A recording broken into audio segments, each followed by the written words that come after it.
வணக்கம், நான் உங்கள் ஷெஃப் முரளிதரன். இன்றைக்கி நம்ம பார்க்க போகிற டிஷ் என்னன்னு பார்த்தீங்க அப்படின்னா எல்லாருக்கும் தெரிஞ்சது தான் புளி சாத மிக்சர். ஸோ இந்த புளி சாத மிக்சர் பார்த்தீங்க அப்படின்னா ரொம்ப கஷ்டமே கிடையாதுங்க, ஈஸியான வேலை தான். பாதி பேர் நினச்சிக்கிறாங்க அது புளி சாத மிக்சர் கொஞ்சம் ஹோட்டலில் வர்ற மாதிரி அல்லது கோயிலில் வர்ற மாதிரி அப்படின்லாம் நினைக்கிறாங்க. ரெண்டும் ஒன்றும் பெரிய விஷயம் கிடையாதுங்க. கரெக்டாக பதத்தில் பண்ணிங்க அப்படின்னா எல்லா விஷயமே என்ன சொல்கிறது, நமக்கு ஈஸியான விஷயந்தான். இன்றைக்கி பார்த்தீங்கன்னா இந்த புளி சாதம் மிக்சர் சொல்லி கொடுத்துருக்கேன் உங்களுக்கு. எப்படின்னு பார்த்தீங்கன்னா இதில் கருப்பு புளி இருக்குது, சிவப்பு புளின்னு ரெண்டு இருக்குது. ஸோ இந்த கருப்பு புளி நீங்கள் மார்க்கெட்டில் வாங்கினீங்க அப்படின்னா கொஞ்சம் நல்லா வெந்நீரில் ஊற வைக்கலாம். ஸோ ஒரு சில பேர் என்ன பண்ணுவாங்க அப்படின்னா சாதா தண்ணியிலையும் ஊற வைப்பாங்க, ஒரு சில பேர் வெந்நீரிலும் ஊற வைப்பாங்க. வெந்நீரில் ஊற வச்சிங்கன்னா கொஞ்சம் ஆற வச்சு அதை நீங்கள் கரைக்கணும். பச்சை தண்ணி ஊற வச்சிங்கனாலும் அது ஒன்றே கரைச்சிக்கலாம். ஸோ அது நம்மளுடைய ஆப்ஷனல் தான். பட் வெந்நீரில் ஊற வைக்கும்போது என்னென்னா பார்த்தீங்க அப்படின்னா அந்த வெந்நீரினுடைய நல்ல கொதிக்கிற வெந்நீரை ஊற்றும் போது கொஞ்சம் அது நல்லா பாதி வெந்த மாதிரி ஆகிடும். ஸோ கொதிக்கும் போது 10 நிமிஷம் கொதிக்கிறது, சாதாரண பச்சை தண்ணியில் ஊற்றி 10 நிமிஷம் கொதிக்கிறது, இது 8 நிமிஷத்தில் கொதிக்கும். பட் டிஃப்ரென்ஸ் ஒன்று தான். இதுதான் வெந்நீரில் ஊற்றி பண்ணுறதுக்கு உள்ள விஷயமே. ஸோ அதனால் நான் இதில் பார்த்தீங்க அப்படின்னா சாதா பச்சை தண்ணி ஊற்றி புளி கரைச்சி உங்களுக்கு புளி சாத மிக்சர் காட்டியிருக்கேன். இதில் பார்த்தீங்க அப்படின்னா இந்த புளி சாத மிக்சரில் பார்த்தீங்கன்னா மிளகாத்தூள் கம்மியாக தான் போடணும். ஏன் காரணம் அப்படின்னா மிளகாத்தூள் இதில் உங்களுக்கு ஜாஸ்தி சேர்க்கக்கூடாது. அடுத்தது பார்த்தீங்கன்னா இதில் கண்டிப்பாக மல்லித்தூள் சேர்க்கவே கூடாது. ஏன்னா நம்ம மல்லி மசாலா வறுக்கிறோம், அந்த மசாலா வறுத்த மல்லி தான் இருக்கணுமே தவிர நீங்கள் தனியாக மல்லித்தூள் அப்படின்னு சேர்த்திங்கன்னா அது குழம்பு மாதிரி ஆகிடும். ஸோ புளிசாத மிக்சருக்கு டிஃப்ரென்ஸ் என்னென்னா மெயின் மல்லித்தூள் தனியாக சேர்க்கவே கூடாது, இந்த மசாலா வறுக்கிறதுல தான் சேர்க்கணும். ஸோ இது தாங்க நம்ம புளிசாத மிக்சரில் பண்ணக்கூடிய மெயின் டிஃப்ரென்ஸு. அதுக்கு அடுத்தபடியாக பார்த்தீங்க அப்படின்னா இந்த புளிசாத மிக்சர் பண்ணும்போது பார்த்தீங்கன்னா ஒரு புளிசாத மிக்சரை பார்த்ததுமே கரெக்டான பதத்தில் இருக்குது அப்படிங்கிறதுக்கு ஒரு சின்ன விஷயம் நான் சொல்கிறேன், நீங்கள் நோட் பண்ணிக்கோங்க. அதில் போடக்கூடிய காஞ்ச மிளகாய் இருக்குது பார்த்தீங்களா, அந்த காஞ்ச மிளகாய் பார்த்தீங்கன்னா நாகப்பழ கலரில் வரணுங்க. அந்த நாகப்பழ கலர் வர்றது சாதாரணமாக வந்துடாது, அதுக்குன்னு ஒரு மெத்தட் இருக்குது. அந்த மெத்தடு படி நீங்கள் பண்ணீங்க அப்படின்னா தான் புளிக்காய்ச்சல் நீங்கள் 1 மாதம் வச்சுருந்தாலும் கெட்டு போகாத காரணமே. என்னன்னு பார்த்தீங்கன்னா நீங்கள் என்ன பண்ணணும், ஃபஸ்ட்டு அடுப்பில் நீங்கள் பற்ற வைக்கிறதுக்கு முன்னாடியே நீங்கள் என்ன பண்ணணும், ஆயிலில் நல்லெண்ணெய், பெருங்காய கட்டி, கடுகு, காஞ்ச மிளகாய் இது அத்தனையும் நீங்கள் போட்டு தான் நீங்கள் அடுப்பில் பற்றவே வைக்கணும். ஏன் அப்படி சொல்கிறேன் அப்படின்னு பார்த்தீங்கன்னா நல்லெண்ணெய் எப்போவுமே ஹீட் ஆகிறதுக்கு கொஞ்சம் லேட் ஆகும். ஸோ அதனால் நீங்கள் என்ன பண்ணணும், நல்லெண்ணெய் ஹீட் ஆகிறதுக்குள்ளே பார்த்தீங்கன்னா இந்த காஞ்ச மிளகா ஆயிலில் சூடாகி சூடாகி சூடாகி சூடாகி பார்த்தீங்க அப்படின்னா உங்களுக்கு அந்த நாகப்பழ கலர் தானாக வரும். அதன் பிறகு தான் உங்களுக்கு கருவேப்பிலையும் ப்ளஸ் கடுகு இதெல்லாம் நமக்கு போட போகிறோம். ஸோ கடுகு வெடிக்கிறதே பார்த்தீங்கன்னா இந்த காஞ்ச மிளகா நாகப்பழ கலர் வந்தது தான் கடுகு வெடிக்கவே ஆரம்பிக்கும். ஸோ அதுதான் உங்களுக்கு வீடியோலேயே நான் காட்டியிருப்பேன். 2 தரம் பார்த்தீங்கன்னா அந்த மிளகாவை எடுத்து உங்களுக்கு காட்டியிருப்பேன். ஸோ இது தாங்க இந்த நான் புளிக்காய்ச்சலில் சரியான பதத்தில் இருக்குன்னு சொல்லக்கூடிய விஷயமே. ஸோ நீங்கள் உங்களுடைய வீட்டில் நீங்கள் செஞ்சு பாருங்கள், செஞ்சு பார்த்து உங்களுடைய ஃப்ரெண்ட்ஸுகளுக்கு ஷேர் பண்ணுங்கள், எனக்கு கமெண்ட் பண்ணுங்கள். அதுவரை உங்களிடமிருந்து விடைபெறுவது உங்கள் ஷெஃப் முரளிதரன்.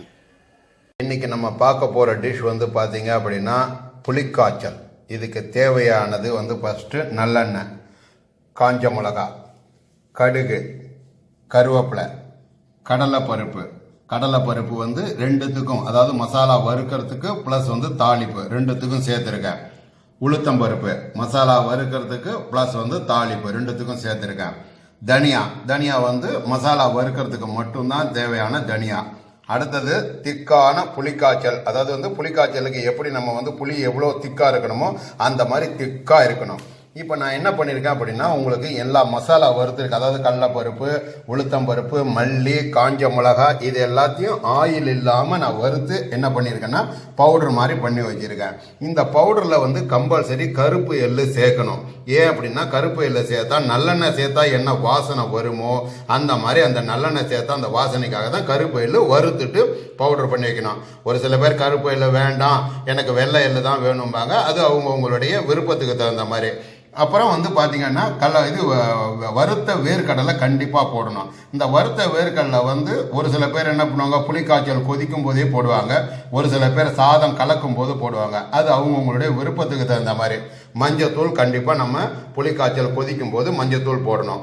இதில் பெருங்காய கட்டி கண்டிப்பாக சேர்க்கணும். எப்படி சேர்க்கணும் அப்படிங்கிறத உங்களுக்கு அந்த மசாலா வறுக்கும் போது ப்ளஸ் வந்து தாளிப்பு போட்டிருக்கேன் இல்லையா, அதிலே உங்களுக்கு காட்டியிருப்பேன், நீங்கள் பாருங்கள். அதுவும் எப்படி பண்ணணும் அப்படிங்கிறது உங்களுக்கு விளக்கம் சொல்கிறேன் பாருங்க. இப்போ பொருட்கள் சொல்லியிருக்கேன், அடுத்தது நம்ம செய்முறை விளக்கம் சொல்கிறேன் நான் உங்களுக்கு.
இன்னைக்கு பார்க்க போகிற டிஷ் வந்து நம்ம புளிக்காய்ச்சல். ஸோ இது வந்து புளிக்காய்ச்சல் ரெடி ஆகிடுச்சு பாருங்கள்.